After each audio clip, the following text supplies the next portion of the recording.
Kuidas me saame elektri odavaks? CO2 kauplemissüsteemist tuleb väljuda. See moodustab 2/3 elektri hinnast. Teiseks, elektribörsilt tuleb väljuda. Me ei pea seal börsil olema. Tegelikult Euroopa reeglid ei nõua, et kõik peavad elektribörsil olema. See on spekulantide viis rahvast lihtsalt röövida. 1,5 miljardit aastas tõstetakse ettevõtjate ja eraisikute taskust spekulantide taskusse selle skeemi abil. Sellest tuleb välja astuda. Kolmandaks, tuuliku ja päikese šarlatanid tuleb subsiidiumitelt maha võtta. Ma ei ole vastu sellele, kui keegi tahab omal päikeseparki teha kuhugile oma katusele, aga tema naaber ei pea seda kinni maksma oma elektriarvega.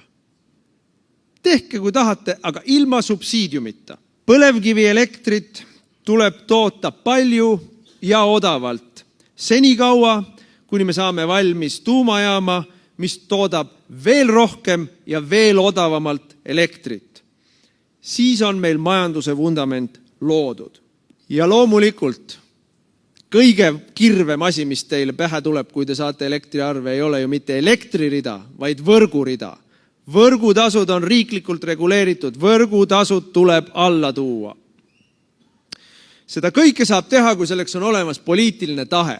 Ja kui te vaatate ükskõik kus Eestis poliitilisel maastikul ringi, näidake mulle teine erakond peale EKRE, kellel on olemas see poliitiline tahe, kes räägib sellest üldse, kes pakub neid lahendusi. Võtke ükskõik milline teine partei, mis on nende esimene vastus? Ei saa. Brüssel ei luba. Ei huvita. Meie inimestel on vaja.